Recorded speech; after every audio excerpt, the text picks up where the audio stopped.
O marido fingiu estar sobrecarregado de dívidas e pediu o divórcio. Eu fingi estar de coração partido e assinei os papéis. Assim que o processo terminou, ele correu para se casar com a amante. O advogado disse-me: "Amanhã, a senhora receberá uma herança de 100 milhões de euros. Um marido finge estar falido para forçar a esposa a assinar os papéis do divórcio e fugir às suas responsabilidades. Mas, logo após a conclusão do processo, ele apressa-se a casar com a sua amante. No entanto, nesse exato momento, o advogado aparece inesperadamente. Parabéns! A senhora é a única herdeira de uma fortuna avaliada em 100 milhões de euros. A vida deu uma volta numa noite, e a vingança começou aqui. Tirei a travessa de bacalhau com natas do forno. O calor suave mantinha o peixe suculento, impregnado do sabor do azeite, do alho e do toque picante de algumas rodelas de pimento. O aroma delicioso espalhou-se pela pequena cozinha, misturando-se com o cheiro do creme de legumes que fervia suavemente. Hoje, o Diogo disse que tinha um parceiro de negócios importante e que voltaria tarde para jantar. Eu sabia que ele andava a trabalhar muito ultimamente, por isso esforcei-me para preparar uma refeição esmerada, apenas com os seus pratos favoritos, para que, ao chegar a casa, sentisse o calor de um lar para o confortar. Em 5 anos como sua esposa, habituei-me a ficar na retaguarda, a ser a base sólida para ele brilhar na sociedade. Nesta casa, desde os pratos e talheres até as cortinas, tudo foi escolhido e cuidado por mim. A minha sogra, a dona Isabel, embora não fosse de muitas palavras doces, sempre que recebíamos visitas, elogiava a sua nora prendada e organizada. Eu pensava que a vida continuaria assim, serena, marido e mulher juntos, capazes de tudo. Não desejava grandes luxos, apenas um lar tranquilo. À noite, a família reunida à volta de uma mesa com comida quente era suficiente para me sentir realizada. O relógio marcou as 7 da noite. Pus a mesa, esperando apenas que o Diogo chegasse para podermos jantar. Mas, em vez do som familiar do seu carro, ouvi a campainha tocar insistentemente. Que estranho! Quem poderia ser a esta hora? Limpei rapidamente as mãos ao avental e fui abrir a porta. À minha frente estava o Diogo, mas não o Diogo sorridente e animado de sempre. O seu rosto estava pálido, os seus olhos evitavam os meus. E ao seu lado, um homem desconhecido, de uns 40 anos, com um ar ameaçador, vestido de preto da cabeça aos pés. O homem olhou para mim com um olhar frio e inquisidor que me deu um arrepio na espinha. Chegaste. O jantar está pronto. Tentei manter a voz normal, mas um mau pressentimento já se instalara no meu coração. O Diogo não respondeu. Passou por mim e foi direto para a sala de estar. O outro homem seguiu-o em silêncio. Ele deixou-se cair no sofá, com as mãos na cabeça, soltando um suspiro pesado e desolado. Fechei a porta, com o coração apertado, e segui-o. Diogo, o que se passa? Quem é este senhor? Perguntei timidamente. O Diogo levantou a cabeça, com os olhos vermelhos como se tivesse chorado. Apontou para o outro homem, com a voz rouca. Beatriz, este é o Sr. Gomes.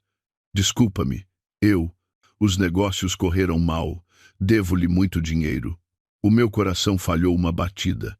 Sentei-me ao seu lado, segurando o seu braço trêmulo. Quanto é muito, Diogo? Diz-me, vamos encontrar uma solução juntos. O homem chamado Gomes falou subitamente, com a voz grave e ameaçadora. 500 mil euros, capital e juros. Os papéis estão todos assinados. Hoje é o prazo final. Se o Diogo não pagar, não nos culpem por sermos duros. 500 mil euros. O número atingiu-me como uma martelada na cabeça. 500 mil euros. Mesmo que trabalhássemos a vida inteira, nunca conseguiríamos juntar tanto dinheiro. Senti o chão a fugir debaixo dos meus pés. Como? Como é possível tanto dinheiro? O teu trabalho sempre correu bem. O Diogo abanou a cabeça, com a voz cheia de desespero. Eu escondi-te. Investi num projeto que pensei que seria um grande sucesso. mas perdi tudo. Agora, eles vieram cobrar a dívida. Não vão atrás só de mim. Vão incomodar-te a ti e a nossa família. Não posso arrastar-te comigo para o fundo. Eu entrei em pânico. Então, o que vamos fazer? Vendemos a casa? Pedimos dinheiro emprestado à família e aos amigos? Já é tarde demais. O Diogo interrompeu-me bruscamente. Olhou-me diretamente nos olhos, um olhar estranho que eu nunca tinha visto nos 5 anos em que vivemos juntos. Só há uma maneira de te proteger. Ele fez uma pausa e depois proferiu as palavras que eu nunca na vida imaginei ouvir. Vamos divorciar-nos. A palavra divórcio saiu da sua boca tão levianamente, mas caiu sobre o meu peito como uma pedra, deixando-me sem ar. Todos os sons à minha volta desapareceram, restando apenas o som do meu coração a bater descontroladamente. O que é que estás a dizer? Gaguejei. O divórcio. Só com o divórcio é que esta dívida não te afetará. Eu assumirei tudo. Esta casa, todas as nossas poupanças, deixo tudo para ti, como forma de compensar o meu erro. Beatriz, por favor, assina. Só assim ficarás segura. Ele falava de uma forma tão nobre, tão cheia de sacrifício, mas por alguma razão, no fundo do meu coração, senti uma falsidade arrepiante. Um marido que ama a sua esposa, mesmo perante a maior das adversidades, procuraria uma solução com ela, não a afastaria apressadamente, como se ela fosse um fardo. O Sr. Gomes, sentado à nossa frente, batia com os dedos na mesa, impaciente. Então, Sr. Diogo, a sua esposa concorda? O meu tempo é limitado. O Diogo, como se estivesse encurralado, virou-se para mim, quase a suplicar. Beatriz, por favor, peço-te uma última vez, assina. Ele tirou da sua pasta um conjunto de papéis já preparados. O acordo de divórcio. Todas as cláusulas estavam claramente definidas. O bem comum, a casa, ficaria para mim. As dívidas seriam da sua exclusiva responsabilidade. Tudo estava preparado com um cuidado assustador, como se ele tivesse planeado isto há muito tempo. A minha mente estava vazia. Olhei para o homem que eu amara e cuidara com todo o meu coração durante 5 anos, e que agora me pressionava a assinar um papel de divórcio para me proteger. As lágrimas ameaçaram cair, mas engoli-as. Olhei para o jantar quente que agora estava frio na mesa, com o coração a doer. Está bem, sussurrei, com a voz rouca. Eu assino. Peguei na caneta, com a mão a tremer de tal forma que mal a conseguia controlar. Cada traço do meu nome no papel era como uma faca a cortar o meu coração. Beatriz Santos. As 2 palavras que usei para unir a minha vida à dele eram agora usadas para terminar tudo. Depois de assinar, larguei a caneta, sentindo-me completamente sem forças. No momento em que pousei a caneta, vi os olhos do Diogo brilharem de uma forma estranha. A expressão de dor e angústia de há pouco desaparecera subitamente.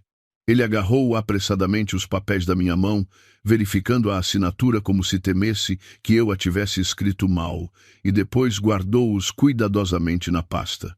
O seu rosto relaxou, uma expressão de alívio que ele não conseguiu esconder, apesar de tentar parecer triste. Beatriz, desculpa, a partir de agora terás de cuidar de ti mesma, disse ele. Mas o seu tom era apressado, sem qualquer sinal de apego. O Sr. Gomes também se levantou. A sua expressão ameaçadora de antes desaparecera, substituída por um sorriso de lado, cheio de subentendidos. Ele deu uma palmada no ombro do Diogo. O trabalho está feito, vamos embora. Não incomodemos mais a senhora. Os 2 viraram-se e saíram, sem sequer olharem para trás uma vez. O Diogo nem sequer me olhou mais uma vez. A porta bateu, deixando-me sozinha na casa fria com o jantar intocado. O cheiro familiar do bacalhau agora parecia amargo e irônico. Tudo aconteceu tão rápido, tão subitamente, que eu ainda não conseguia acreditar no que tinha acabado de acontecer. Há poucas horas, eu era uma esposa feliz à espera que o marido voltasse para casa para um jantar em família. Agora, era uma mulher abandonada pelo marido por causa de uma suposta dívida. Uma dúvida insinuou-se na minha mente. Senti que algo não estava bem. Apesar do pânico, a minha intuição feminina dizia-me que isto não era apenas um caso de falência. Cambaleei até a janela, afastando ligeiramente a cortina para espreitar. E a cena que vi deixou-me paralisada. No estacionamento do prédio, o Sr. Gomes não se foi embora imediatamente.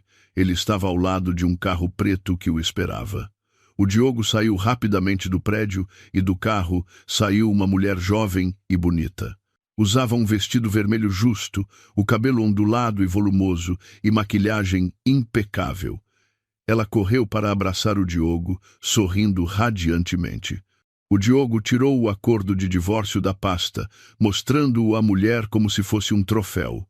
A rapariga olhou para o papel, soltou um grito de alegria e, na ponta dos pés, deu um beijo sonoro na bochecha do Diogo. Os dois abraçaram-se, a rir e a falar, com expressões de felicidade radiante, em total contraste com o drama de sofrimento que o Diogo tinha acabado de encenar à minha frente. Depois entraram juntos no carro, que rapidamente se afastou, desaparecendo no trânsito intenso. Fiquei paralisada junto à janela, com as mãos a agarrar o parapeito com tanta força que os nós dos dedos ficaram brancos. Um arrepio percorreu-me a espinha, alojando-se no fundo do meu coração.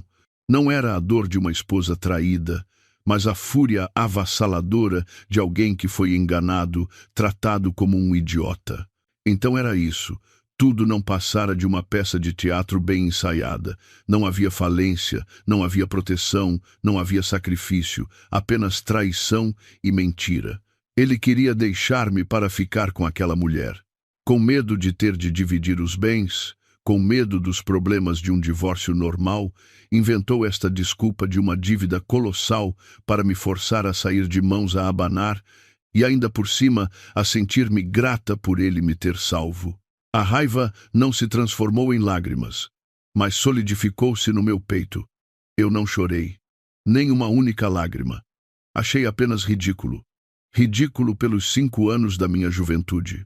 5 anos que sacrifiquei, que dediquei a cuidar dele e da sua família, para receber em troca um engano tão doloroso. O jantar que preparei com tanto esmero para ele parecia agora uma farsa. Virei-me e olhei para a casa que outrora considerei o meu lar. Tudo estava igual, mas parecia-me tão estranho. O meu amor, a minha confiança, tinham sido espezinhados sem piedade. Muito bem, Diogo Pereira. Se é este o jogo que queres jogar, então eu jogarei contigo. Se querias que eu desaparecesse da tua vida de forma limpa, então vou mostrar-te que o meu desaparecimento será o maior pesadelo da tua vida. Fui até a mesa, peguei na taça de creme de legumes já frio e despejei-o diretamente no lava-loiça. A água fria levou tudo, assim como levou a Beatriz fraca e compreensiva de ontem. A partir deste momento, haveria apenas uma Beatriz que sabia como reclamar o que era seu.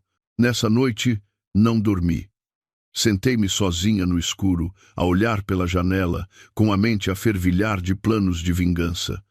A dor inicial arrefecera, restando apenas a fúria e uma determinação de ferro. Não deixaria aquele par de adúlteros viver em paz e feliz à custa do meu sacrifício e da minha ingenuidade. Na manhã seguinte, ainda exausta de uma noite em branco, o telefone tocou. Era o número da minha sogra, Dona Isabel. Respirei fundo, tentando modular a voz para parecer cansada e triste antes de atender. "Estou, mãe", murmurei. "Beatriz, minha querida. O Diogo já me contou tudo. Minha filha, que destino tão triste o teu. Casar com um homem que não vale nada, que se mete em maus negócios, a ponto de ter de se livrar da mulher desta maneira." A voz da Dona Isabel do outro lado da linha parecia solidária, mas eu sabia muito bem que por dentro ela estava a festejar. Ela nunca gostou de mim, sempre achou que eu não era boa o suficiente para o seu menino de ouro. "Eu estou bem, mãe. Esforcei-me por parecer fraca. Bem, o divórcio também é para o teu bem. Ficar e arcar com as dívidas dele só te traria sofrimento para o resto da vida. És jovem. Ainda te podes casar outra vez. Fica em casa, não vás a lado nenhum. A casa que o Diogo te deixou é o mais correto. Eu vou falar com ele, não o deixarei incomodar-te mais. Ela falou sem parar. Parecia que me estava a consolar, mas na verdade estava a confirmar se a casa era mesmo minha e a avisar-me para não criar problemas ao seu querido filho. Logo a seguir, a minha cunhada, a Carolina, também ligou. A voz dela não precisava de fingir, estava cheia de satisfação. Beatriz, já soube da história. Não fiques triste, está bem? O meu irmão foi um tolo, mas pelo menos ainda pensou em ti, não te arrastou com ele para a lama. Fica descansada, se precisares de alguma coisa, diz-me. Ajudo no que puder. Ajudar? Rime para comigo. Esta rapariga, que sempre pedira dinheiro ao irmão e à cunhada, agora falava em ajudar. De certeza que estava radiante por finalmente se ter livrado de mim, um espinho atravessado na sua garganta. Depois destas duas chamadas cheias de falsidade, senti mais nojo do que nunca daquela família. Um bando de hipócritas que só sabiam representar para tirar proveito. Estava prestes a desligar o telemóvel para ter um pouco de paz, quando um número desconhecido ligou. Era um número fixo de Lisboa. Hesitei por um momento, mas atendi. Estou? Quem fala? Bom dia. Falo com a senhora Dona Beatriz Santos? Perguntou uma voz masculina, grave e educada. Sim, sou eu. Quem deseja? Bom dia, Dona Beatriz. O meu nome é Afonso Henriques. Sou advogado do escritório Henriques Associados. Ligo-lhe em nome de um cliente falecido, de acordo com o seu testamento. Advogado? Testamento? Fiquei perplexa, sem conseguir imaginar que ligação eu poderia ter com estas duas palavras. Não tinha nenhum familiar rico ao ponto de precisar de um testamento e de um advogado particular. Tem a certeza que não se enganou? Não conheço ninguém. Não, minha senhora, não me enganei. Ligo para lhe comunicar que a senhora tem uma tia-avó chamada Leonor de Souza, que emigrou para a França há muitos anos. Ela faleceu no mês passado. De acordo com o testamento legal que ela deixou, a senhora Dona Beatriz Santos é a única e legítima herdeira de todos os seus bens. Leonor de Souza. O nome soava-me familiar e estranho ao mesmo tempo. Acho que, quando era pequena, ouvi os meus pais mencionarem vagamente uma tia-avó que fora para a França em jovem e que nunca mais dera notícias. Pensei que ela já tivesse morrido ou que tivesse a sua própria família e já não se lembrasse dos parentes em Portugal. E, de que bens estamos a falar? Perguntei inconscientemente, ainda em estado de choque. O Dr. Henriques fez uma pequena pausa e depois disse um número que quase me fez deixar cair o telemóvel. Minha senhora, após a conversão e avaliação preliminar, o valor total dos ativos, incluindo imóveis, ações e depósitos bancários, é de aproximadamente 100 milhões de euros. 100 milhões de euros. Deixei-me cair na cadeira, com a cabeça a andar à roda. O número era tão grande que já nem parecia dinheiro. Era um conceito demasiado distante, demasiado surreal. Eu, Beatriz Santos, a mulher que acabara de ser enganada e abandonada pelo marido por causa de uma dívida falsa de 500 mil euros, estava prestes a possuir uma fortuna 200 vezes superior a esse valor. Que ironia! Que ridículo! Dona Beatriz, está a ouvir-me? A voz do Dr. Henriques trouxe-me de volta à realidade. Eu estou a ouvir. Não consigo acreditar, gaguejei. Compreendo a sua surpresa. De acordo com as instruções, a primeira tranche, no valor de 20 milhões de euros, será transferida para a sua conta amanhã de manhã, para que possa tratar dos seus assuntos. Os restantes procedimentos de transferência de bens serão realizados posteriormente. Além disso, no testamento, a sua tia-avó fez um pedido especial. Toda a informação sobre esta herança deve ser mantida em absoluto sigilo, não podendo ser revelada a ninguém sem o seu consentimento. Absoluto sigilo. Estas palavras foram como uma corrente elétrica a percorrer o meu corpo. Sim, tinha de ser mantido em segredo, especialmente da família do meu ex-marido. Eles não podiam saber. Se soubessem, viriam atrás de mim como um bando de abutres famintos. Um sorriso frio desenhou-se nos meus lábios. Diogo Pereira. Ele descartou-me por uns inexistentes 500 mil euros. Catarina Varela, a amante, intrometeu-se na minha família pela promessa de uma vida de luxo. A família dele, todos eles, alegraram-se por se livrarem de um fardo. E agora eu tinha 100 milhões de euros nas minhas mãos. O jogo estava apenas a começar. Dr. Henriques, disse eu, com a voz completamente calma. Compreendi. Agradeço a informação e, por favor, lembre-se do pedido de confidencialidade da minha tia-avó, que é também o meu pedido. Absolutamente ninguém pode saber disto, especialmente o meu ex-marido, Diogo Pereira, e a sua família. Com certeza, minha senhora. É a nossa responsabilidade profissional. Desliguei o telefone e olhei para o vazio à minha frente. As lágrimas finalmente caíram, mas não eram lágrimas de dor. Eram lágrimas de um alívio sufocado, de uma nova porta que se acabara de abrir. A vida fechara-me uma porta na cara, mas abrira-me um caminho 1000 vezes mais vasto. Diogo Pereira, vais arrepender-te. Eu juro. Depois daquela chamada fatídica, passei o dia a organizar os meus pensamentos. A fortuna colossal ainda era difícil de imaginar, mas deu-me uma confiança e uma base sólida para começar o meu plano. A primeira e mais importante coisa a fazer era continuar a representar o papel de uma mulher digna de pena, recém-divorciada, sem emprego, sem um tostão. Quanto mais patética eu parecesse, mais eles baixariam a guarda. Tal como o Dr. Henriques dissera, na manhã seguinte, uma mensagem de um número estranho e encriptado chegou ao meu telemóvel, informando que uma grande quantia de dinheiro tinha sido transferida para uma nova conta bancária aberta em meu nome. Não me atrevi a verificar através da aplicação normal do banco, mas sabia que a promessa se tinha cumprido. Já não era a Beatriz de mãos a abanar. Enquanto eu ponderava os próximos passos, a campainha tocou novamente. Desta vez, pelo olho mágico, vi a minha ex-sogra e a minha ex-cunhada à porta. A dona Isabel trazia um saco de laranjas que pareciam um pouco murchas, e a Carolina olhava para os lados com curiosidade. Sabia que elas não vinham com boas intenções. Abri a porta, esforçando-me por fazer uma expressão de cansaço e desânimo. Mãe, Carolina, entrem. A dona Isabel entrou, pousou o saco de laranjas na mesa, com a voz cheia de uma falsa compaixão. Vim ver como estavas, minha filha. Pareces tão abatida. Bem, o que não tem remédio, remediado está. Considera que a vossa história de amor acabou.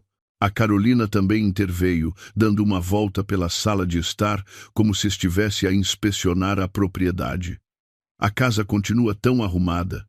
Não te sentes sozinha aqui? Por que não vens viver conosco por uns tempos, para teres companhia? Eu compreendi perfeitamente a intenção delas. Tinham medo que eu vendesse a casa ou que trouxesse outro homem para cá. Queriam controlar-me a mim e a esta casa. Abanei a cabeça, com a voz fraca.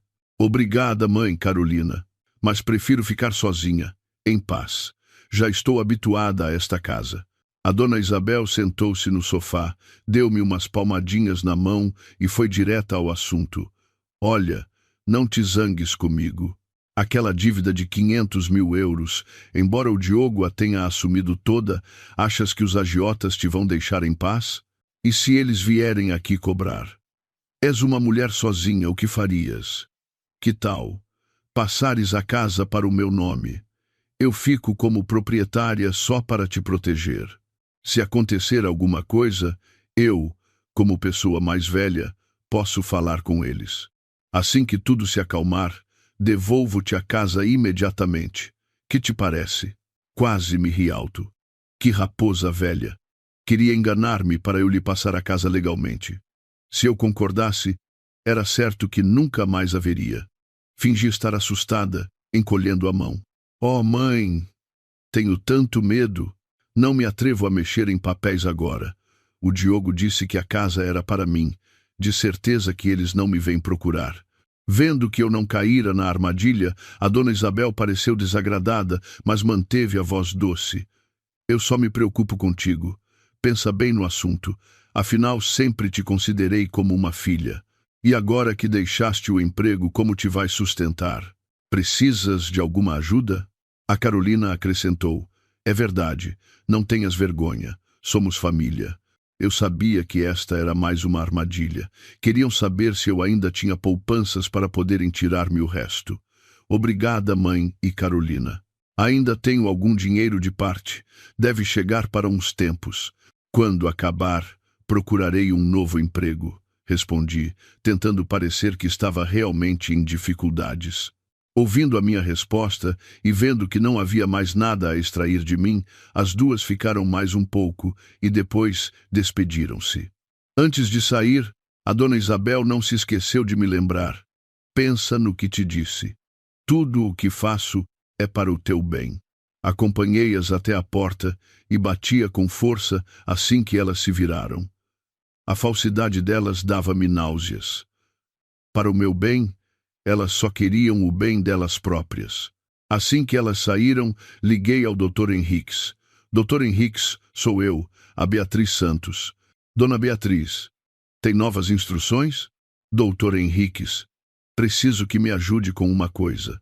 Investigue o que o meu ex-marido, Diogo Pereira, e a sua amante, Catarina Varela, andam a planear, especialmente em relação a casas, carros ou qualquer projeto de investimento.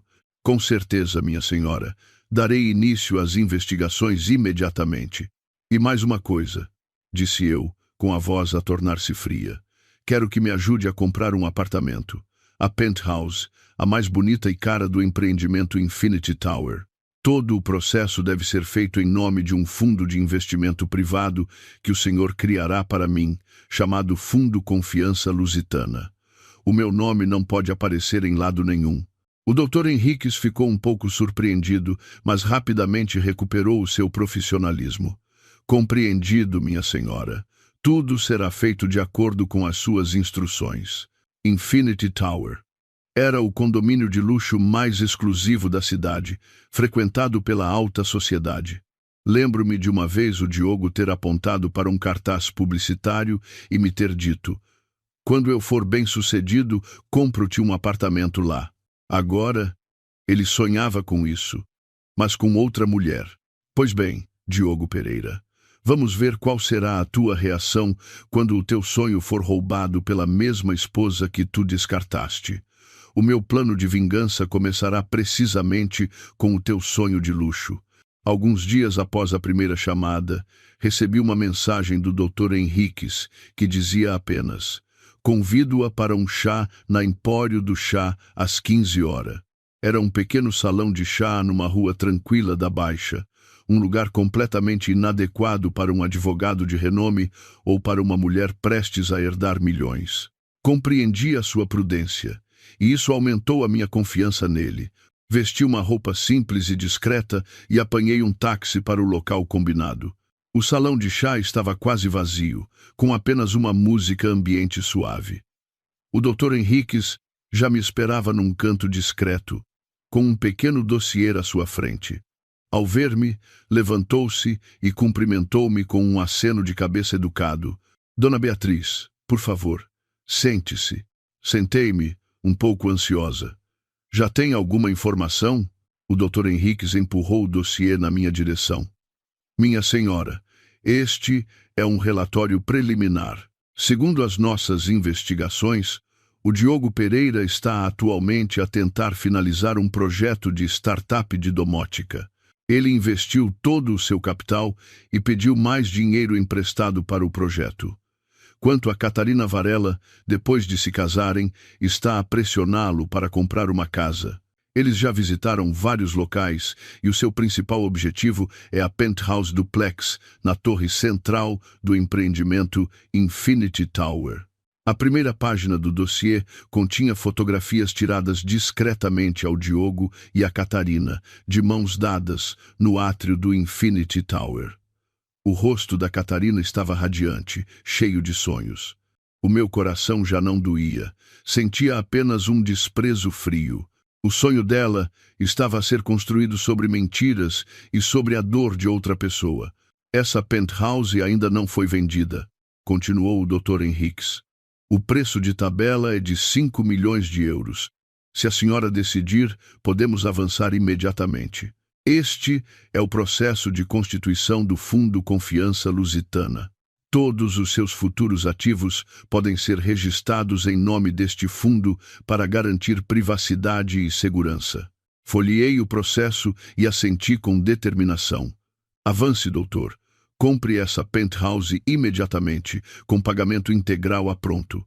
Quero que todo o processo seja concluído o mais rápido possível. E, lembre-se, sem revelar qualquer informação relacionada comigo. O olhar do Dr. Henriques revelou um breve espanto perante a minha decisão, mas ele rapidamente tomou notas. Compreendido, minha senhora. Tudo será tratado com discrição e eficiência. Ao sair do salão de chá, senti os meus passos mais leves. A primeira jogada estava feita. Eu estava a montar uma armadilha doce, e as minhas presas, embriagadas com a sua vitória, não faziam a menor ideia. Nessa noite, enquanto eu revia alguns objetos antigos, preparando-me mentalmente para me livrar do passado, o telefone tocou novamente. Era um número desconhecido. Atendi, e uma voz estridente e presunçosa soou. Beatriz, sou eu, a Catarina. Fiquei em silêncio. Esta mulher ainda tinha a ousadia de me ligar. Vendo que eu não dizia nada, a Catarina ficou mais confiante e o seu tom tornou-se mimado e exibicionista. Liguei só para te dar uma boa notícia. Eu e o Diogo vamos ter uma casa nova. Uma penthouse no Infinity Tower, sabias? É linda. Tem um jardim no terraço com vista para toda a cidade. O Diogo disse que quer compensar-me, dar-me a melhor vida possível.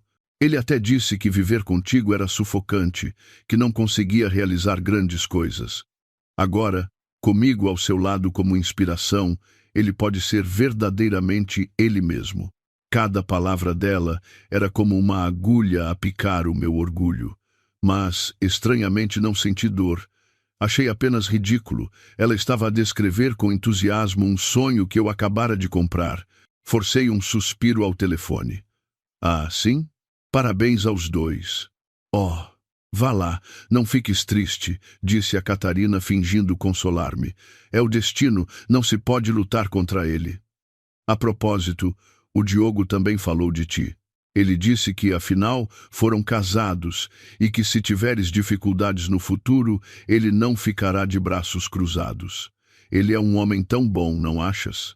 Ri-me com desdém. Sim, ele é muito bom. Bem, não te vou incomodar mais. Este fim de semana vamos dar o sinal. Quando recebermos a casa, convido-te para ires lá ver, para conheceres, disse ela, e desligou, sem esperar pela minha resposta. De certeza que estava a imaginar a minha cara de sofrimento e inveja.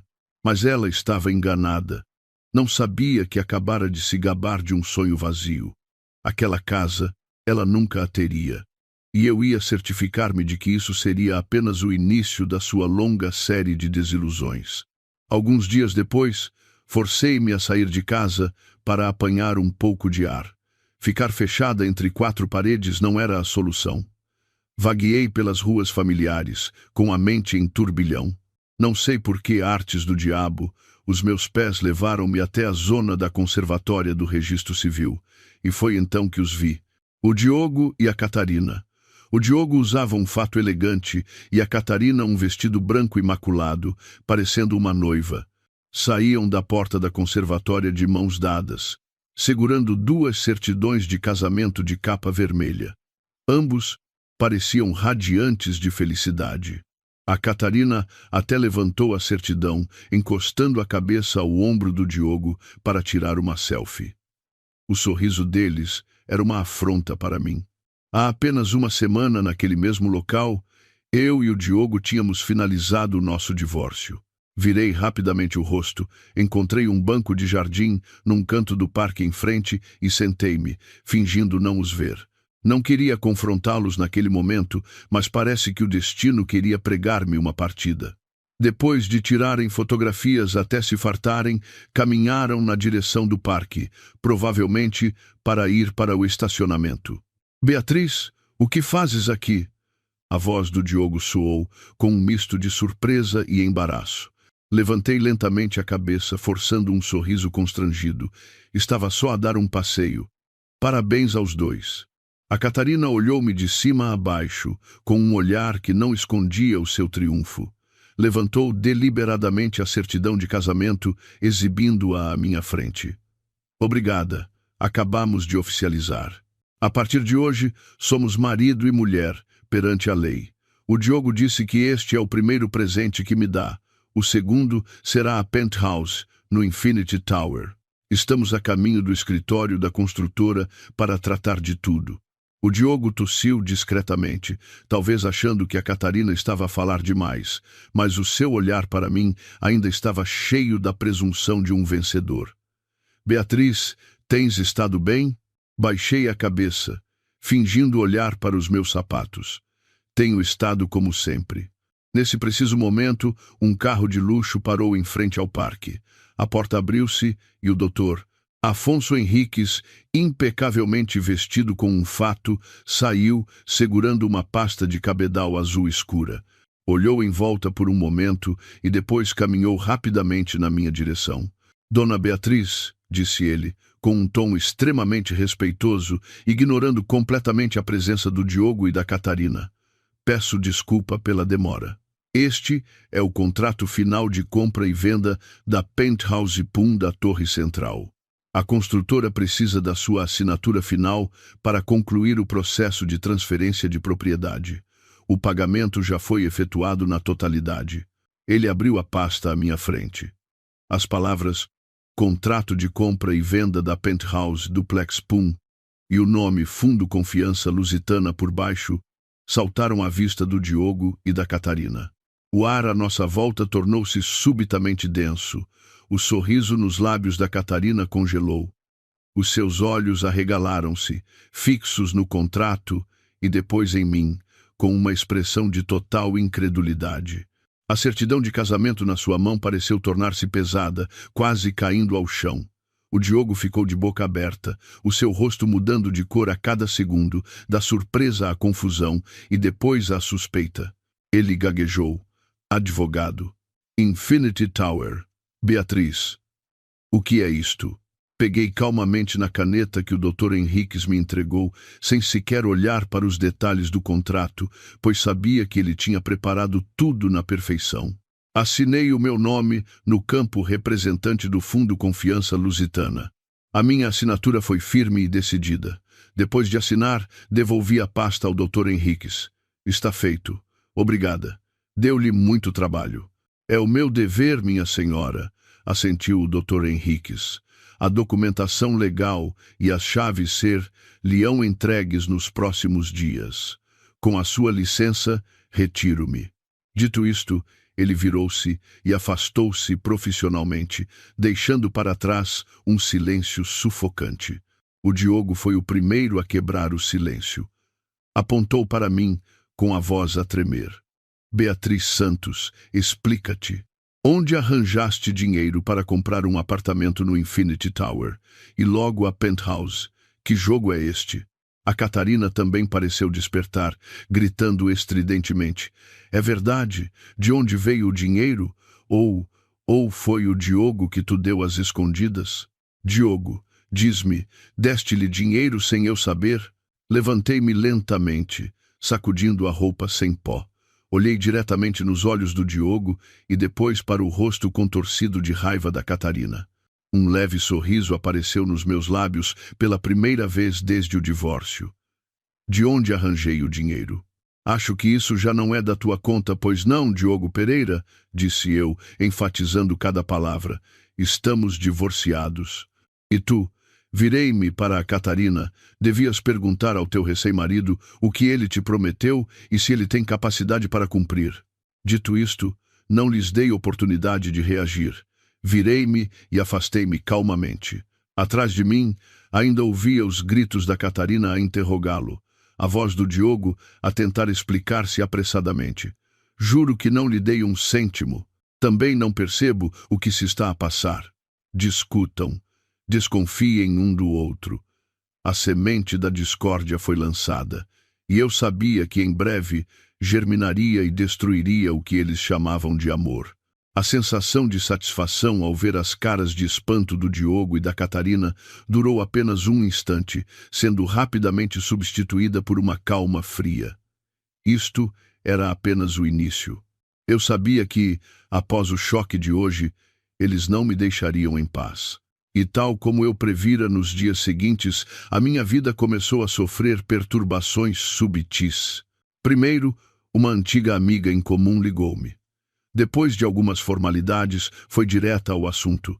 Olha, o que andas a fazer para estares tão bem na vida? Ouvi o Diogo dizer que compraste uma penthouse no Infinity Tower. Estás rica e escondes dos amigos? Ri-me suavemente ao telefone, com um tom cansado. Quem te disse essa tolice? Acabei de me divorciar, não tenho emprego, estou a viver em casa dos meus pais. De onde viria o dinheiro para comprar casas? O Diogo deve ter se enganado, viu alguém parecido comigo. Quanto mais eu negava com naturalidade, mais confusa a minha amiga parecia do outro lado da linha. Ela hesitou por um momento e depois desligou. Eu sabia que a minha negação seria transmitida ao Diogo, o que o deixaria ainda mais confuso e desconfiado. Uma mulher sem nada, por que teria um advogado particular e assinaria um contrato para um bem de luxo? Este mistério iria consumir-lhe a mente. A seguir, foi a vez da minha ex-sogra e da minha ex-cunhada. Desta vez, não vieram à minha casa. A dona Isabel ligou-me. O tom era completamente diferente do habitual. Já não havia arrogância ou falsidade, mas sim uma certa curiosidade e sondagem. Beatriz, ouvi dizer que te saiu a lotaria ou algo do gênero. Não. Por que essa pergunta, mãe? Fingi inocência.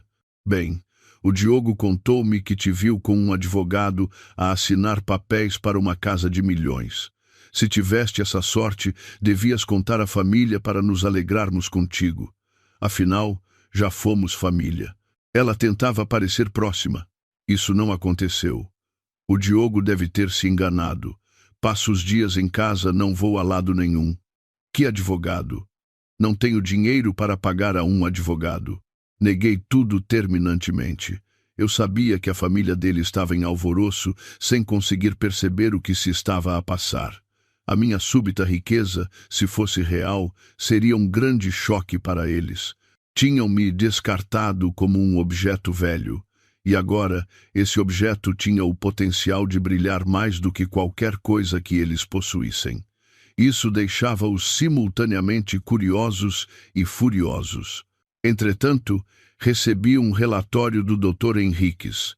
O Diogo e a Catarina tinham tido uma grande discussão depois do episódio na conservatória.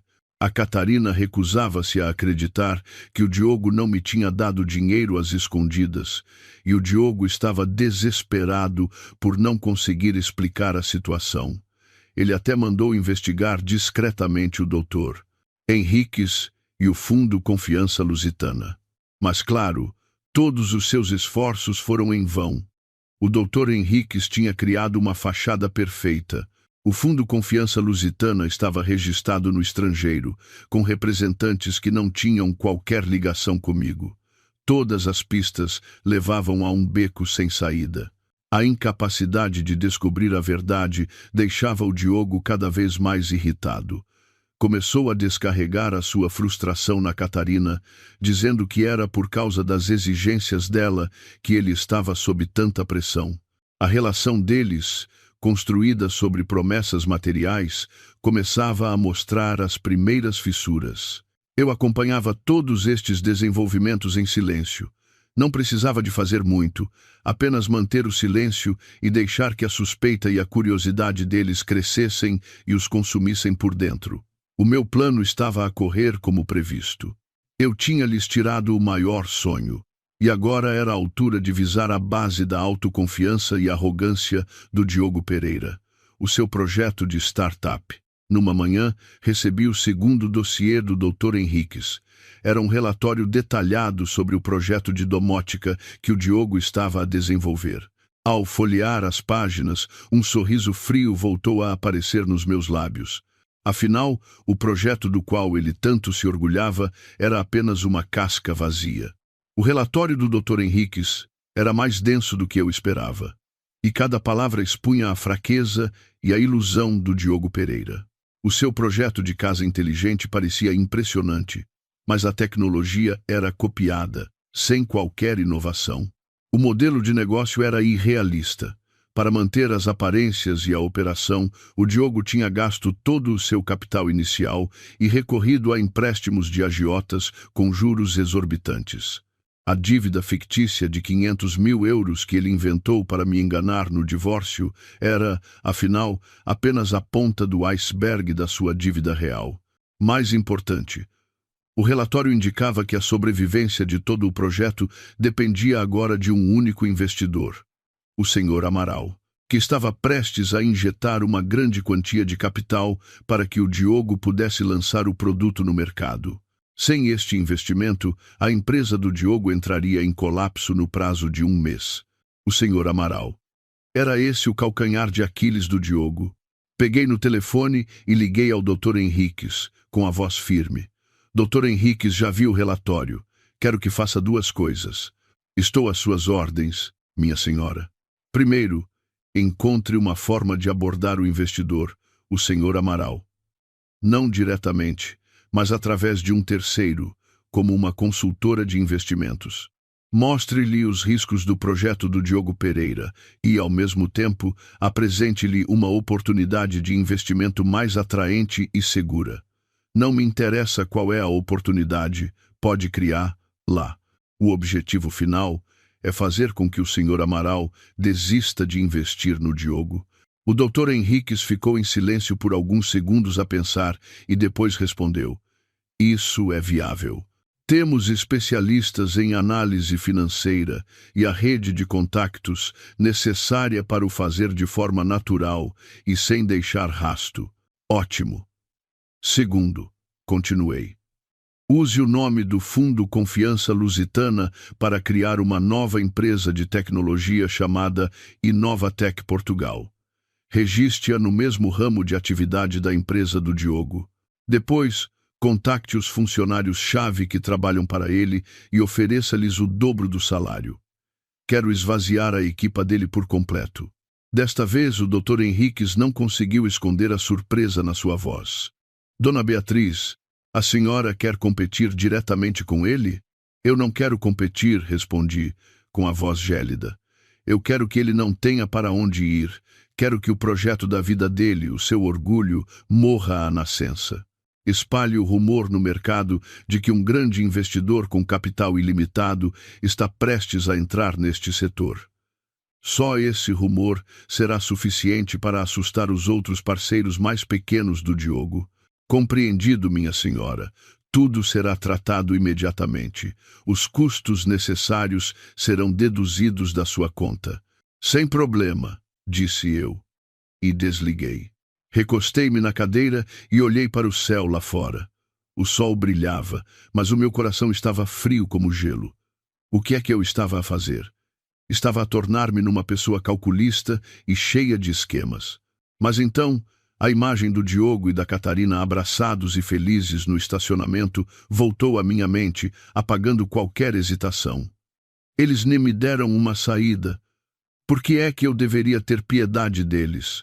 Os dias seguintes foram de espera. Deixei de me importar com as chamadas de amigos a sondar-me ou com as indiretas da família do Diogo. A minha mente estava totalmente focada no tabuleiro de xadrez que eu tinha montado. E as primeiras boas notícias chegaram. O doutor Henriques informou que os seus especialistas tinham conseguido convencer o Sr. Amaral a adiar o investimento na empresa do Diogo para reavaliar a situação.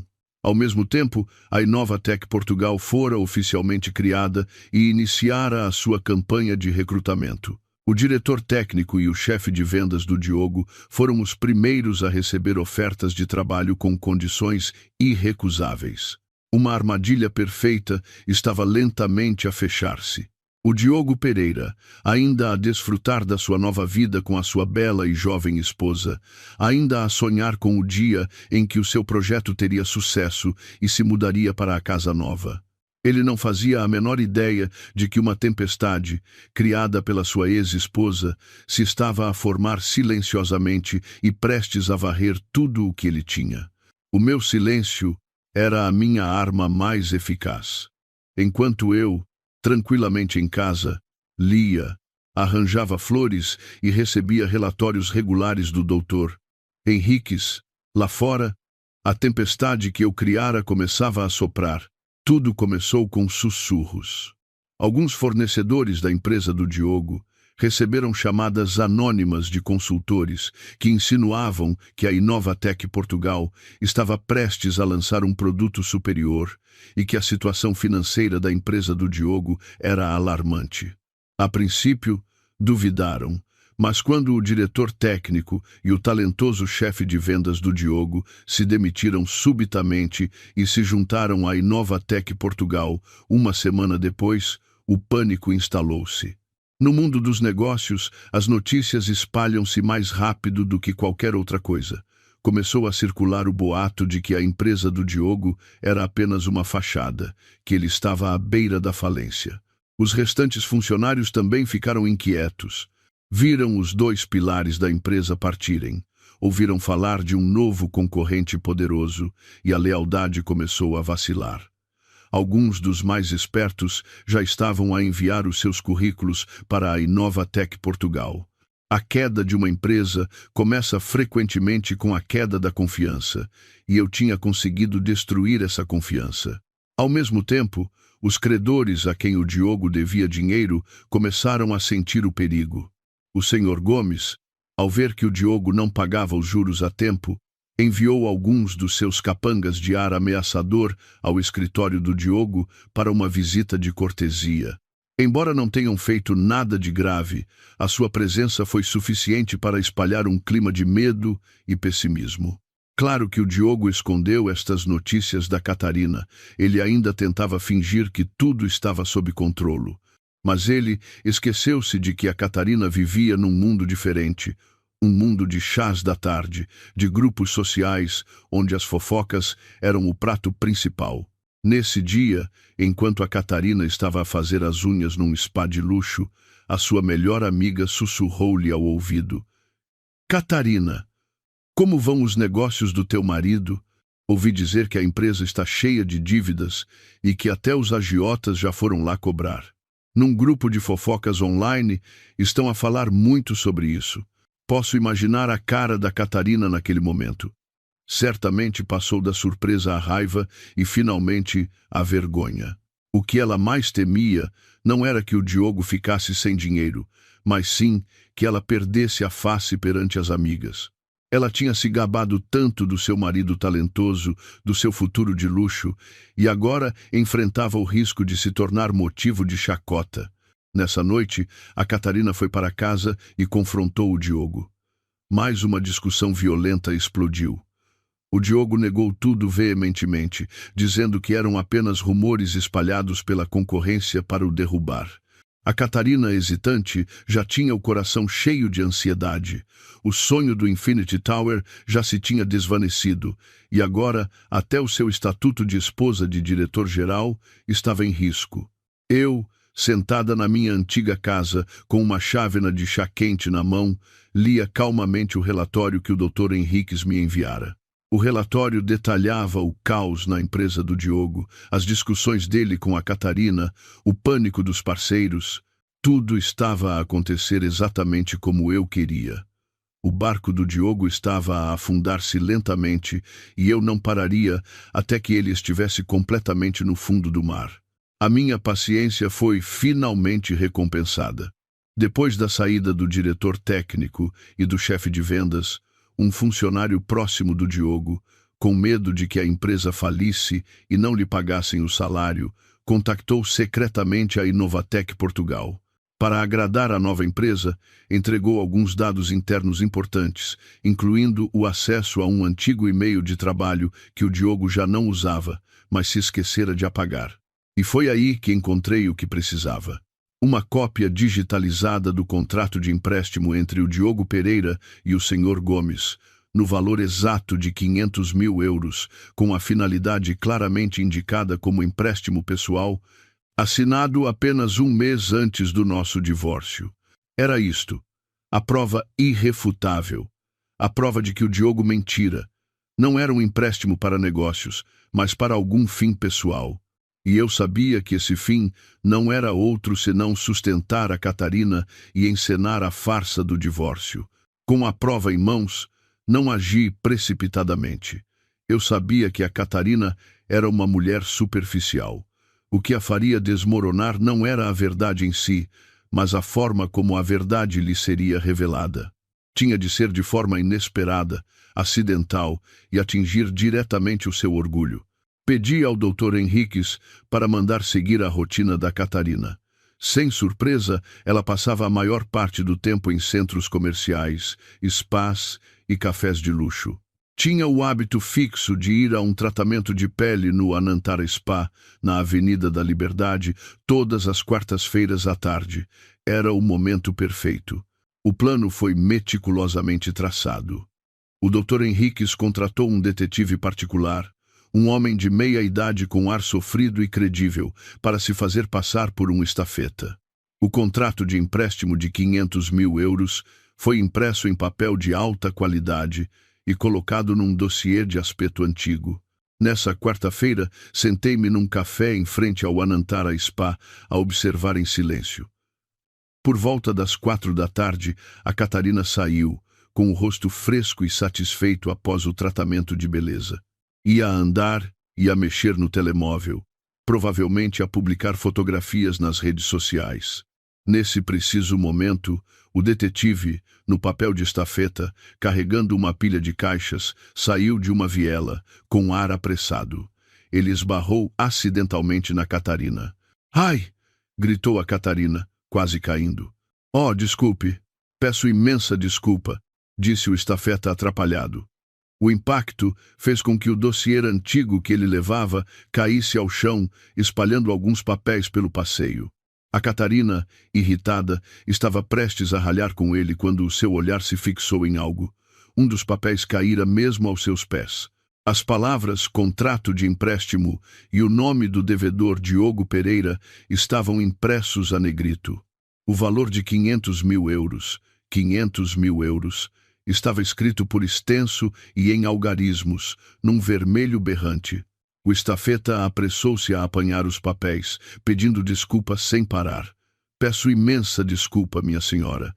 Estou com pressa para fazer uma entrega para o meu chefe e não vi. Lamento o incômodo." Mas a Catarina já não ouvia nada. Os seus olhos estavam colados àquele papel. Embora só o tivesse visto de relance, a assinatura do Diogo Pereira era inconfundível. 500 mil euros. Empréstimo pessoal. A data da assinatura era anterior ao divórcio. Todos os detalhes se encaixavam, formando uma verdade aterradora. "Oh, que papel é esse?" gaguejou a Catarina, apontando para o chão. O estafeta pareceu embaraçado, enfiou rapidamente tudo no dossiê e apertou-o contra o peito. "Ah, não é nada. São só uns papéis velhos do meu chefe. Tenho de ir. Mais uma vez, desculpe."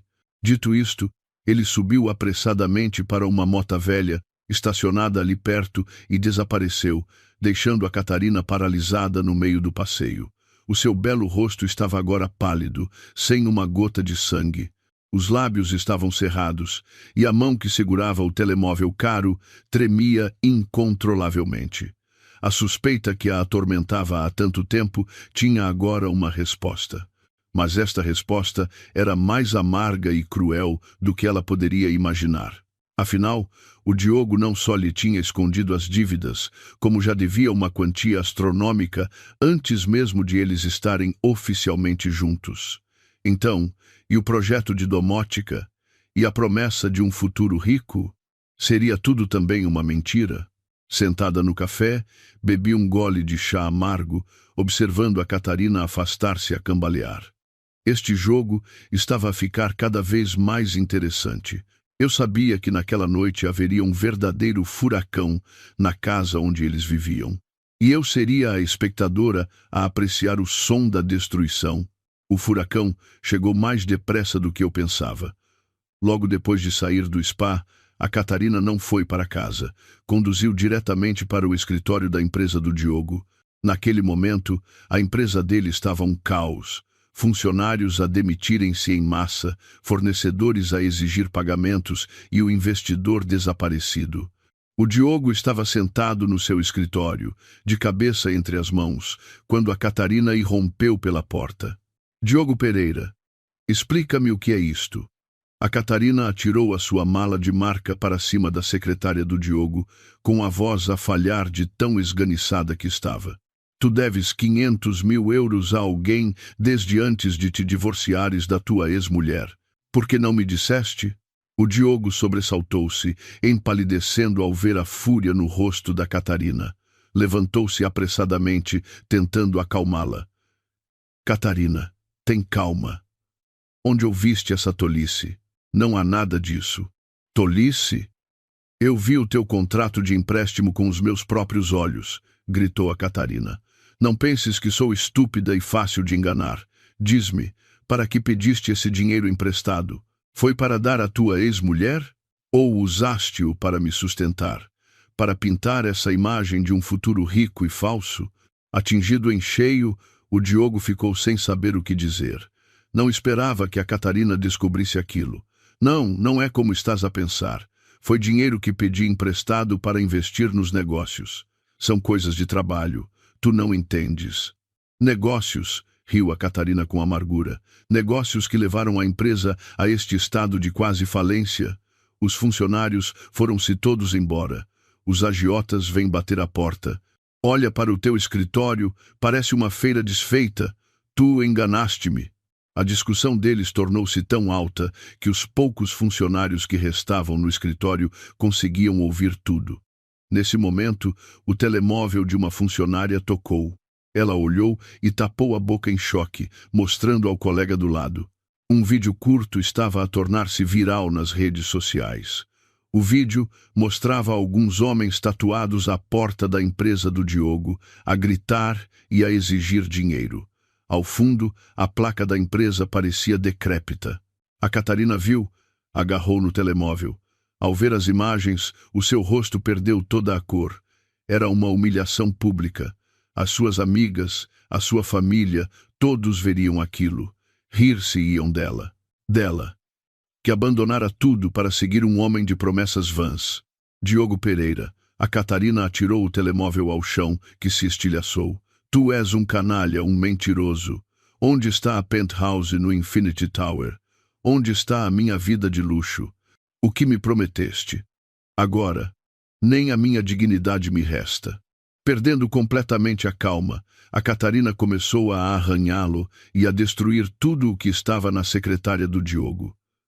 Dossiers, o computador, copos, tudo voou pelo chão.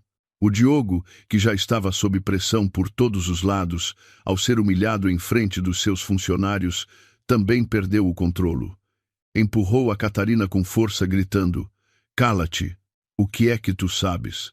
Se não fosses tu, sempre a exigir casas de luxo e carros caros, sempre a pressionar-me, achas que eu estaria nesta situação? Tu só sabes aproveitar. Alguma vez partilhaste o fardo comigo? Tu atreves-te a dizer que a culpa é minha? A Catarina ficou estarrecida. Culpas-me a mim? Enganaste-me do início ao fim e agora culpas-me a mim? Sim, a culpa é tua. Os dois envolveram-se numa luta. Já não era uma discussão, mas sim uma briga física e verbal violenta. As palavras doces de amor de outrora transformaram-se nos insultos mais venenosos. A funcionária de há pouco gravou rapidamente toda a cena. Nessa noite, recebi um e-mail anônimo. Em anexo, estava o vídeo completo da batalha no escritório do Diogo, com a mensagem: Dona Beatriz, sou uma ex-funcionária do seu ex-marido. Não aguentava mais a sua falsidade. Desejo-lhe tudo de bom. Vi e revi o vídeo. O meu coração estava impenetrável. Tudo estava a chegar ao fim para a relação deles. Mas eu sabia que ainda faltava um último golpe. Uma última verdade a ser revelada para pôr um ponto final em tudo. A verdade sobre o verdadeiro motivo do nosso divórcio. A relação entre o Diogo e a Catarina estava irremediavelmente quebrada. A Catarina saíra de casa do Diogo, mas ainda não tinham terminado oficialmente, devido a questões financeiras e às promessas que o Diogo ainda tentava usar para aprender. Era o momento perfeito para eu jogar o meu último trunfo. Eu queria que a Catarina soubesse que ela não era a musa que inspirava o Diogo, mas sim a razão pela qual ele teve de encenar uma peça desprezível para se livrar da esposa que o acompanhara nos tempos difíceis. A pessoa que podia fazer isto não era outra senão o Sr. Gomes, aquele que desempenhara o papel de credor na farsa do Diogo. Mais uma vez, recorri ao Dr. Henriques. Doutor, encontre uma forma de contactar o Sr. Gomes.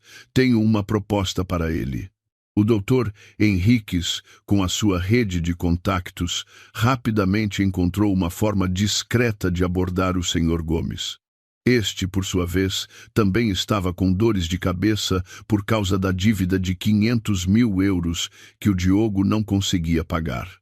Quando o intermediário do Dr. Henriques o encontrou, a proposta foi simples e tentadora. Alguém queria pagar 100 mil euros da dívida do Diogo, em dinheiro, imediatamente. Em troca, ele só precisava de fazer uma coisa muito simples. Num encontro acidental com o Diogo e a Catarina, ele deveria deixar escapar a história de como o Diogo lhe pedira para fingir uma falência para se divorciar da ex-mulher. Só isso. O que acontecesse depois não era da sua conta, e a pessoa que pagava nunca se revelaria. Para um agiota como o Sr. Gomes, era um negócio irrecusável. Recuperava parte de uma dívida de alto risco e não se envolvia em mais problemas. Ele aceitou imediatamente. O encontro acidental foi marcado para um café tranquilo, onde o Diogo tinha combinado encontrar-se com a Catarina para uma última tentativa de reconciliação. Eu não fui, mas todo o desenrolar dos acontecimentos foi gravado por uma pessoa do Dr. Henriques, sentada na mesa ao lado, que me relatou tudo. Enquanto o Diogo e a Catarina conversavam tensamente, o Sr. Gomes entrou no café. Ao ver o Diogo, aproximou-se sorridente e deu-lhe uma palmada amigável no ombro. Olá, Diogo. Há quanto tempo? Estás com a namorada? Que bonita. O Diogo sobressaltou-se, empalideceu e tentou fazer sinal ao Sr. Gomes para se calar. Mas era tarde demais. O Sr. Gomes continuou com a sua voz alta, como se não percebesse o embaraço do Diogo. Tu és um sortudo. Mal te livraste da tua ex-mulher e já arranjaste uma beleza destas. Tenho de admitir que a peça que montamos no outro dia foi eficaz. Fingir uma dívida resolveu tudo direitinho. Este rapaz é esperto. Cada palavra do Sr. Gomes foi como um golpe na cabeça da Catarina. Ela virou-se, estarrecida, a olhar do Diogo para o Sr. Gomes e vice-versa. Peça? Que peça? Do que é que está a falar? A voz da Catarina tremia. O Sr. Gomes fingiu então dar-se conta de que tinha falado demais. Coçou a cabeça com ar arrependido.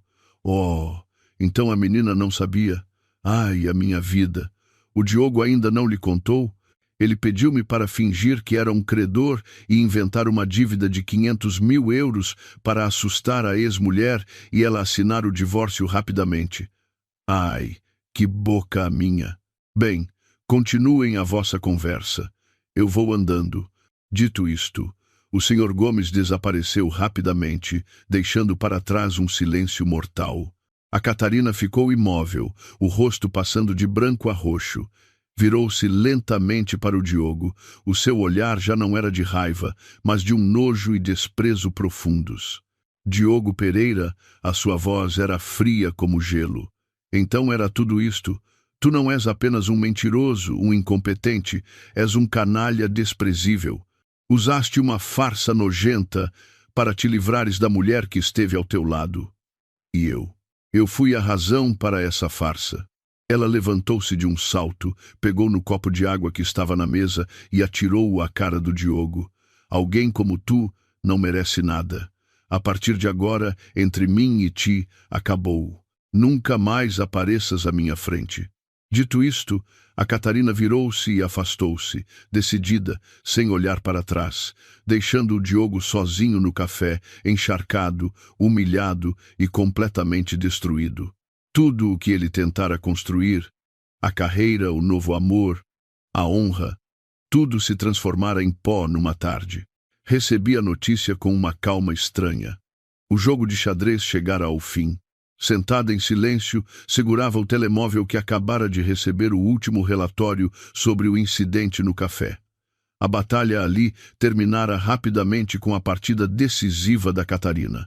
Mas eu sabia que outra batalha, mais longa e feia, estava apenas a começar dentro da família do Diogo Pereira.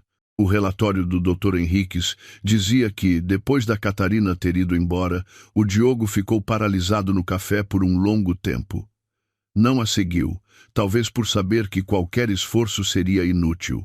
A humilhação, a vergonha e o fracasso esmagador estavam estampados no rosto do homem que outrora fora tão arrogante.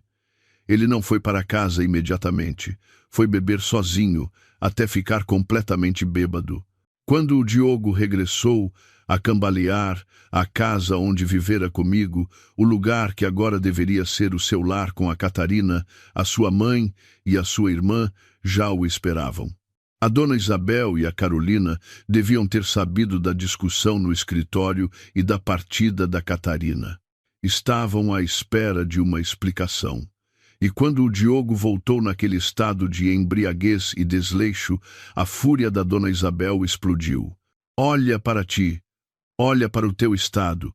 Meu Deus, que desgraça a minha ter um filho como tu, gritava a dona Isabel. As palavras doces que ela usara para proteger o seu menino de ouro tinham desaparecido. Deixaste a Beatriz, aquela rapariga boa e trabalhadora, para ires atrás daquela interesseira. Agora ela deixou-te. Vês, já abriste os olhos. O Diogo, já desanimado e bêbado, ficou ainda mais irritado ao ouvir as acusações da mãe. Gritou: a mãe não sabe de nada para falar. Não volte a falar nela. A culpa é toda dela. Foi ela que me desgraçou. Desgraçou-te em quê? A dona Isabel não se deu por vencida. Ela ficava em casa a cuidar da comida, a cuidar dos sogros, enquanto tu andavas com outras. Foi ela que te desgraçou, ou foste tu que te desgraçaste a ti mesmo? Diz-me, a empresa está a falir, a nova mulher foi-se embora, estás cheio de dívidas. Qual é o teu futuro? O futuro desta família? A Carolina, sentada ao lado, também começou a chorar e a lamentar-se. Ó Diogo, e agora? Os credores vêm à nossa casa? Tenho tanto medo. Se os meus amigos souberem disto, onde vou esconder a cara? Tu só te preocupas com as aparências, gritou o Diogo para a irmã. Quando eu tinha dinheiro para te dar, por que não pensaste neste dia? Alguém nesta casa realmente me compreende? A discussão deles transformou a casa num mercado. Gritos, choro, mesas e cadeiras a serem derrubadas. Culpavam-se uns aos outros, revelando todo o egoísmo e ganância que tinham escondido sob a fachada de uma família amorosa. A dona Isabel culpava o Diogo pela sua estupidez. O Diogo culpava a mãe e a irmã por serem materialistas. A Carolina chorava e culpava o irmão por arruinar o seu futuro. Li cada linha do relatório, imaginando aquela cena caótica, sem sentir qualquer compaixão. Esta era a sua verdadeira natureza, uma família construída sobre egoísmo e ilusões. Quando as ilusões se desmoronaram, o que restou foi apenas fealdade e baixeza. Estavam a destruir-se uns aos outros, a empurrarem-se para o poço de lama que eles próprios criaram. Este era o verdadeiro castigo, o castigo que vinha daqueles a quem eles um dia chamaram de mais queridos. A tempestade na família do Diogo durou vários dias. A Catarina, depois de se ir embora, também se vingou à sua maneira. Levou todas as joias e malas de marca que o Diogo lhe comprara e, além disso, usou o cartão de crédito adicional dele para fazer uma compra enorme antes de o cancelar. Foi o golpe final de uma mulher materialista, arrancando a última lã da ovelha já tosquiada. A empresa do Diogo, depois de perder o investidor e todos os funcionários-chave, não conseguiu aguentar mais. Uma semana depois da discussão no café, o Diogo Pereira teve de declarar falência. O título de jovem e talentoso diretor-geral, do qual ele tanto se orgulhava, fora oficialmente apagado, substituído por uma dívida colossal e um historial de negócios fracassado. Esta notícia foi como um raio para a dona Isabel e a Carolina. A sua última esperança desvanecera-se. A queda do Diogo significava que a sua fonte de rendimento também desaparecera. A velha casa dos pais tornou-se sufocante, cheia de suspiros e discussões intermináveis. E então, o que eles mais temiam aconteceu. Alguns credores mais pequenos, não conseguindo encontrar o Diogo, foram à casa da dona Isabel para pressioná-la. Não fizeram nada de violento, apenas ficaram à porta a gritar, a contar a todos que o Diogo pedia dinheiro emprestado e não pagava. Foi o suficiente para que todo o bairro ficasse a saber. A vergonha era tanta que a dona Isabel não se atrevia a sair de casa. Uma vez, um credor mais agressivo ameaçou entrar em casa. A dona Isabel, em pânico, teve de chamar a polícia. O incidente tornou a família o centro das atenções do bairro. No desespero e sem saída, eles pensaram em mim. O meu telemóvel começou a tocar novamente. Desta vez, não eram chamadas de sondagem ou de falso interesse, mas sim chamadas de pânico. Primeiro, a Carolina. Beatriz, estás aí? Ajuda o meu irmão, por favor. Eles vieram à nossa casa fazer um escândalo. Os meus pais estão com tanto medo. Tu tens tantos conhecimentos. Vê se consegues ajudar o meu irmão. Respondi friamente. Os problemas do Diogo já não me dizem respeito, Carolina. Ele semeou. Agora tem de colher. Mas... Afinal, já fomos família, Beatriz. Quando ele e toda a vossa família me enganaram, alguém pensou que éramos família, disse eu e desliguei. A seguir, a dona Isabel. A sua voz ao telefone já não tinha qualquer arrogância de sogra, era apenas um choro suplicante. Beatriz, minha filha, peço-te, salva o Diogo, salva esta família. Eu sei que errei por não te ter tratado bem. Perdoa-me, ajuda-o só desta vez. Se lhe acontecer alguma coisa, eu não sobrevivo. Ouvia em silêncio a lamentar-se e a chorar. Lágrimas de crocodilo. Se eu agora fosse uma mulher pobre e miserável, será que ela derramaria uma única lágrima de pena por mim? Minha senhora, mudei o tratamento. O que passou, passou. Já não sou sua nora. Sou apenas uma mulher normal, com forças limitadas. Não posso ajudar. Diga ao Diogo para encontrar uma solução ele mesmo. Dito isto, bloqueei os números de ambas. O incômodo devia terminar aqui.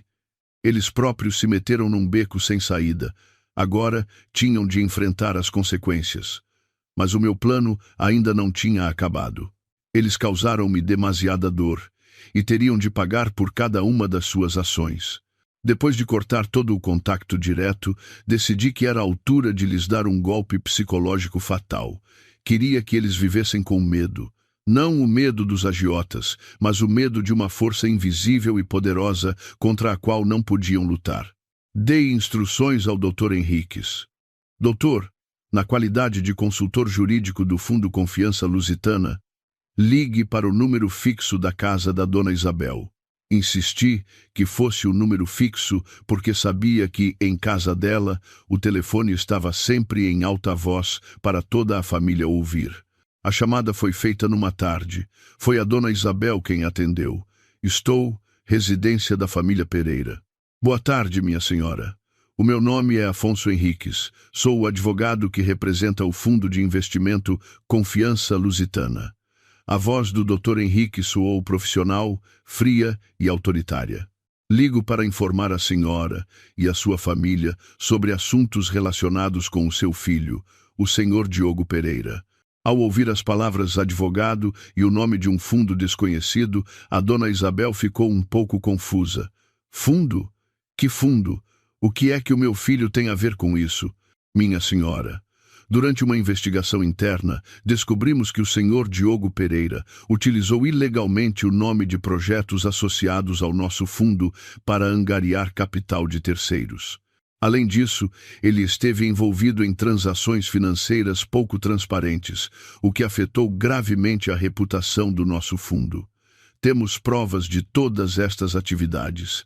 Cada palavra do Dr. Henriques foi como uma pedra atirada a um lago calmo. A dona Isabel gaguejou. Não, não pode ser. Deve haver algum engano. O meu filho é um bom rapaz. Não faria tal coisa. O Dr. Henriques ignorou completamente a sua justificação. O Fundo Confiança Lusitana não se interessa se há enganos ou não. Trabalhamos com base em provas. Devido às graves infrações do Sr. Pereira, o nosso fundo decidiu processá-lo oficialmente no Tribunal de Comércio por fraude e abuso de confiança. Além disso, enviaremos uma notificação a todos os nossos parceiros e bancos para incluir o senhor Diogo Pereira na lista negra de crédito. Meu Deus, não! Por favor, não faça isso! Gritou a dona Isabel, desesperada. Processo? O meu filho foi imprudente. Por favor, perdoe-no. A nossa família compensará. Nós pagaremos. Minha senhora, este assunto ultrapassa a compensação financeira. Envolve a lei e a reputação. A minha comunicação termina aqui. Desejo boa sorte à sua família. Dito isto, o doutor Henriques desligou abruptamente, sem lhes dar mais nenhuma oportunidade de suplicar ou explicar. Eu sabia que, depois daquela chamada, toda a família do Diogo entraria em pânico. Eles não sabiam quem era o Fundo Confiança Lusitana, nem o seu poder. Sabiam apenas que o filho deles tinha provocado uma entidade gigante e que a consequência seria a prisão. Como previsto, apenas 15 minutos depois, o meu telemóvel, o número que eu ainda não tinha bloqueado, tocou. Era o Diogo. A sua voz já não era de raiva, mas de um medo extremo. Beatriz, és tu? Estás por trás de tudo isto? Aquele maldito Fundo Confiança Lusitana é teu, não é? Queres destruir-me, não queres? Ri-me com desdém. Do que estás a falar? Não percebo. Fazes asneiras e depois culpas-me a mim? Não finjas mais, gritou ele. Beatriz e Lusitana, se não és tu, quem é? Peço-te, Beatriz, eu sei que errei. Perdoa-me desta vez. Diz-me quanto dinheiro queres, eu trabalharei como um animal para te pagar. Não me mandes para a prisão, eu suplico-te. Ao fundo, ouvi a dona Isabel a chorar e a Carolina a gritar. Por que ainda lhe ligas? Foi ela que desgraçou a nossa família. Depois, a voz do Diogo a gritar de volta. Cala-te. Se não lhe suplicarmos, estamos acabados. Um caos de medo, recriminação e desespero. Disse calmamente ao telefone. Diogo Pereira, quem semeia ventos, colhe tempestades. Cuida de ti. E desliguei friamente. A partir de agora, eles viveriam num medo constante, sem saber quando a notificação do tribunal chegaria. Nunca saberiam que não haveria processo nenhum. Era tudo um golpe psicológico que eu lhes reservara. Mas, para eles, esta ameaça invisível era mais assustadora do que qualquer punição real. Depois de semear o medo na família do Diogo, decidi que era a altura de reclamar o que era meu, de forma justa. Não porque precisasse do dinheiro, mas porque queria apagar todos os vestígios da minha contribuição para aquela família. Contribuições que eles nunca valorizaram. Sentei-me e fiz uma lista cuidadosa, item por item. A pulseira de ouro de 24 quilates, que comprei com as minhas poupanças para oferecer à dona Isabel no seu 60 grau aniversário. Os 2.500 euros que a Carolina me pediu, emprestados para comprar uma scooter nova, com a promessa de que pagaria quando recebesse o primeiro salário, mas nunca mais tocou no assunto. A televisão de ecrã grande e o sistema de som na sala da Dona Isabel, que eu comprei para que todos pudessem ver e ouvir melhor. A fatura ainda estava na minha gaveta, e inúmeras outras pequenas despesas que fiz para mobilar e decorar a casa deles durante os 5 anos em que fui sua nora. Despesas que eu nunca contabilizei. No total, a soma aproximava-se dos 15.000 euros. Para mim, agora, era uma quantia pequena. Mas para a família do Diogo, naquele momento, era uma fortuna. Enviei a lista ao Dr. Henriques. Doutor, redija uma carta formal para a Dona Isabel e para a Carolina, exigindo a devolução de todos estes bens e dinheiro no prazo de 1 semana. Anexe cópias das faturas e dos extratos de transferência que eu tenho. Deixe claro que, se não cumprirem, avançaremos com uma queixa por abuso de confiança e apropriação indevida. O Dr. Henriques agiu rapidamente. A carta foi enviada por correio registrado para as mãos da Dona Isabel, e a reação deles não foi surpreendente. A primeira a ligar-me foi a Carolina, com a voz esganiçada. Beatriz Santos, estás louca? Ainda és humana? Vens reclamar estas porcarias? Queres destruir a minha família para ficares satisfeita? Essas porcarias foram compradas com o meu suor, respondi calmamente.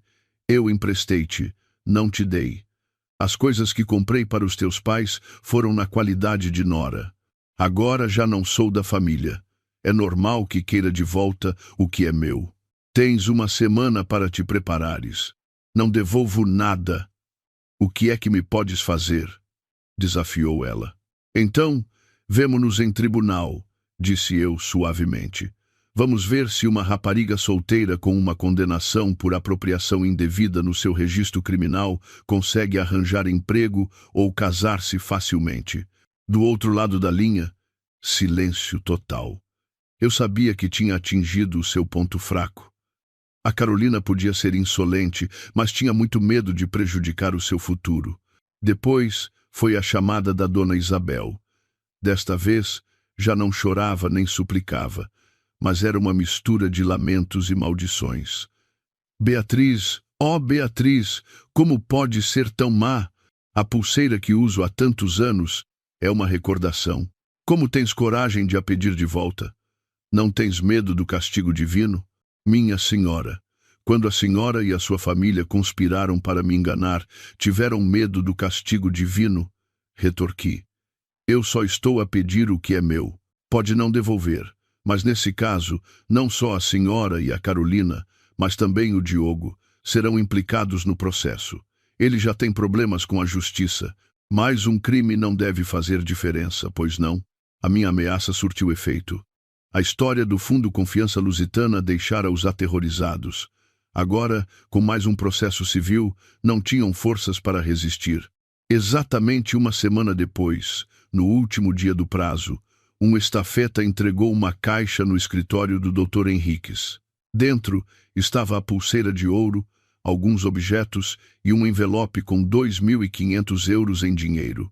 Quanto à televisão e ao sistema de som, pediram para pagar o valor em prestações. Ao receber aqueles objetos, não senti alegria nem nostalgia. Achei-os apenas ridículos. Pedi ao doutor Henriques para vender imediatamente a pulseira e doar todo o dinheiro a uma instituição de caridade para crianças órfãs. Eu tinha cortado completamente todos os laços materiais com eles. A dívida entre mim e a família Pereira estava, a partir daquele momento, saldada. Agora, restava-lhes apenas um monte de cinzas de uma carreira, uma família destruída e um futuro incerto. E para mim, era a altura de começar verdadeiramente uma nova vida. Os objetos antigos e o dinheiro devolvido ficaram no escritório do Dr. Henriques. Não fui buscá-los. Tratei de tudo por telefone. A pulseira de ouro, a única recordação da qual eu me orgulhara, pensando que era amada pela minha sogra, agora era para mim apenas um pedaço de metal frio, manchado de falsidade. Pedi ao advogado para a vender, juntamente com outras pequenas joias. Todo o dinheiro arrecadado, mais os 2.500 euros que a Carolina devolveu, pedi que fosse transferido diretamente para um fundo de apoio escolar para crianças carenciadas. Eu não precisava deles. Guardá-los só me traria más recordações. Queria purificar completamente o meu passado, livrar-me de tudo o que estivesse relacionado com aquela família.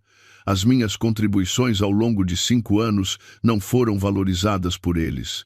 Que pelo menos se transformassem em algo significativo para quem realmente precisava. Depois de tudo resolvido, instalou-se o silêncio. Não havia mais chamadas de insultos, nem súplicas ou choros. A família Pereira parecia ter desaparecido da minha vida. Algumas semanas depois, o Dr. Henriques enviou-me um relatório final, como um resumo de uma fase que terminara.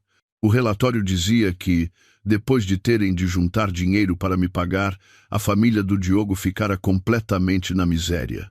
A casa da Dona Isabel teve de ser hipotecada para pagar aos credores mais agressivos. A saúde da Dona Isabel deteriorou-se gravemente após os sucessivos choques. Passava a maior parte do tempo deitada, a suspirar.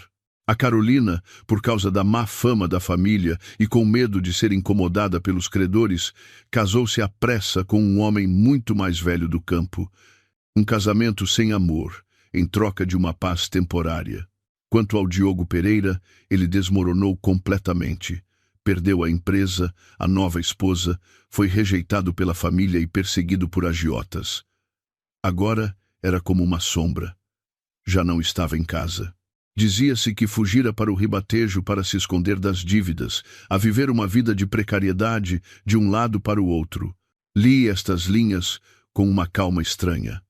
Não senti alegria, nem satisfação, nem mesmo raiva. Senti apenas um alívio imenso. Todas as contas estavam saldadas, eles pagaram pelas suas ações.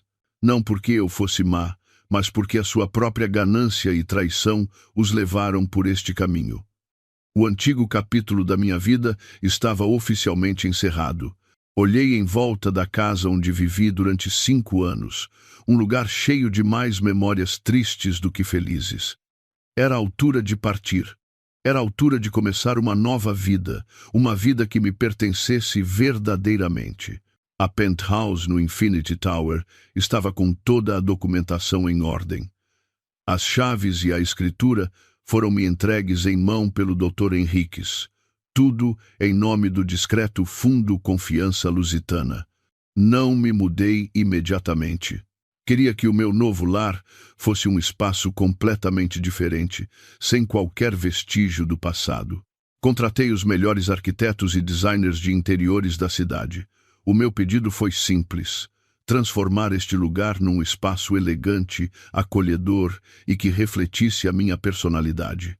Chega de cores escuras, de móveis pesados ao gosto do Diogo, de cantos decorados para agradar a sogra.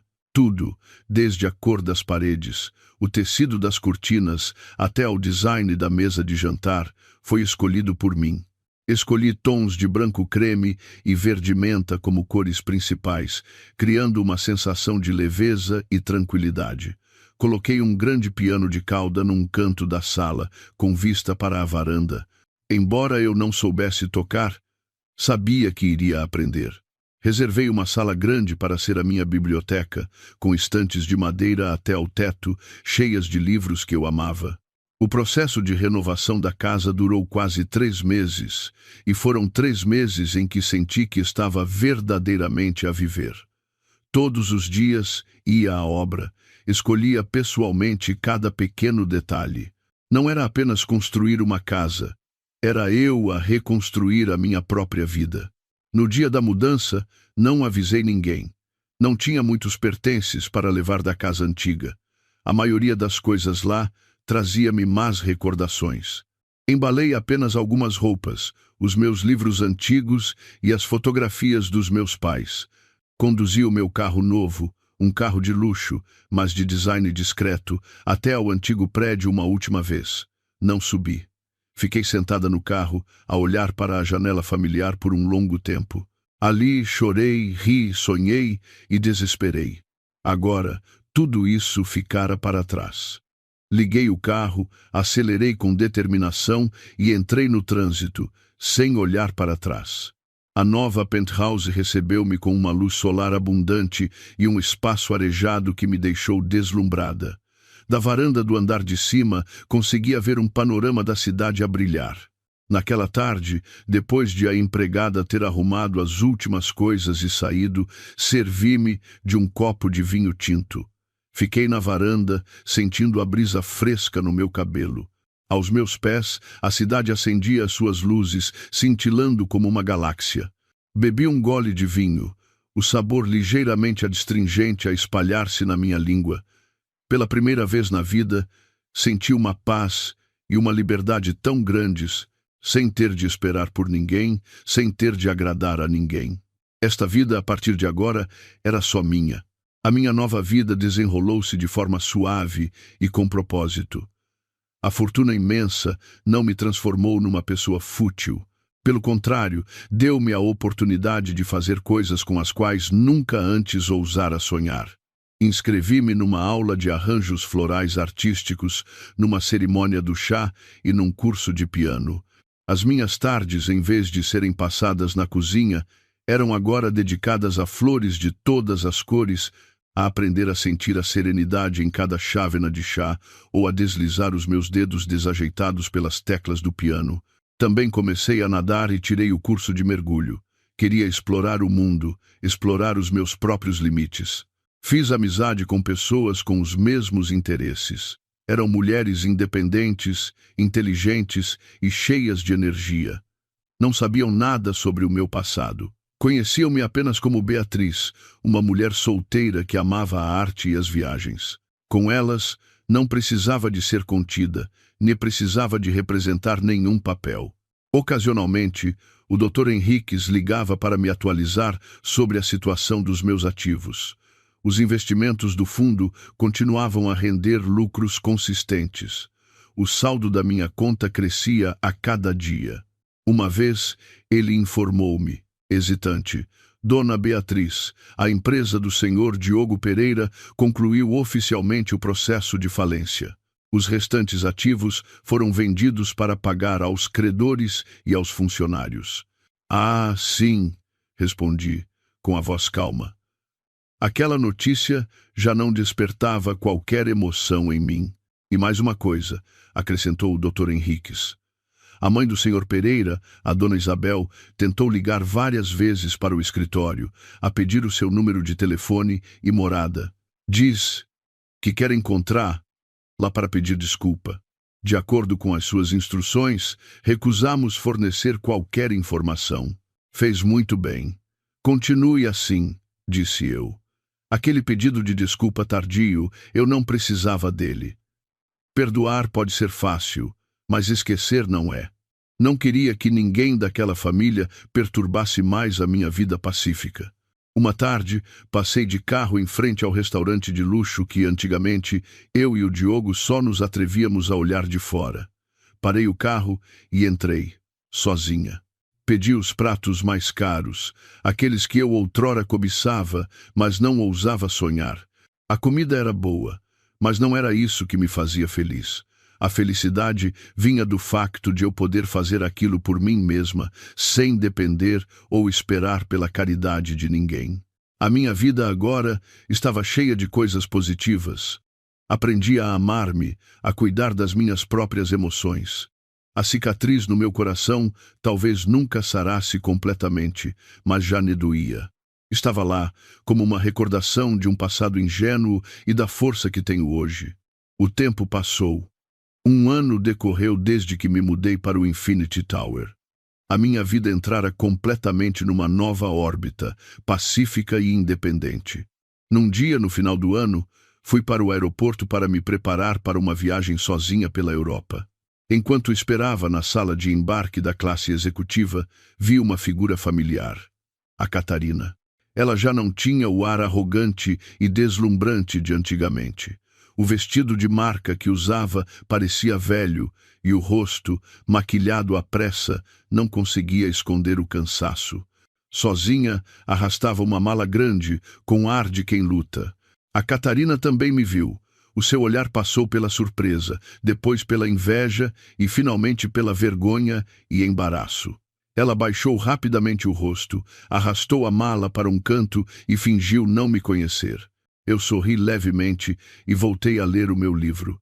Eu e ela estávamos agora em mundos completamente diferentes. O rancor, se existiu, já se dissipara. Já não me importava se ela estava bem ou mal, porque isso já não me afetava. Alguns meses depois, num encontro de antigos colegas de escola, ouvi casualmente notícias sobre a família do Diogo. Um amigo contou: "Sabem, aquele Diogo Pereira, ninguém sabe por onde anda. Dizem que foi para o interior trabalhar no campo, a viver com muitas dificuldades. A mãe dele está sempre doente depois do choque, e a irmã, que casou para longe, também não parece feliz. Está sempre a discutir por causa de dinheiro." As pessoas à mesa cochichavam. Alguns lamentavam, outros diziam que era o seu castigo. Eu ouvi, bebendo calmamente um gole de chá, sem comentar. O que eles eram, como viviam, era o caminho que tinham escolhido. Quando me empurraram para fora das suas vidas de forma tão cruel, eles escolheram o seu próprio futuro. Já não sentia raiva nem satisfação. O meu coração estava sereno e leve. A Beatriz de antigamente, uma mulher que vivia para o marido e para a família dele, que punha sempre a felicidade dos outros acima da sua, essa Beatriz morrera. A Beatriz de hoje é uma mulher livre, rica e que sabe qual é o seu valor. Tenho dinheiro, tempo, bons amigos e, o mais importante, paz de espírito. Olho pela janela. A cidade continua a brilhar. Ao longe, o céu começa a corar, anunciando um novo dia. A minha vida é como um amanhecer. Depois de uma longa noite escura, finalmente raiou o sol. E eu sei que o meu caminho pela frente ainda será muito longo e cheio de luz.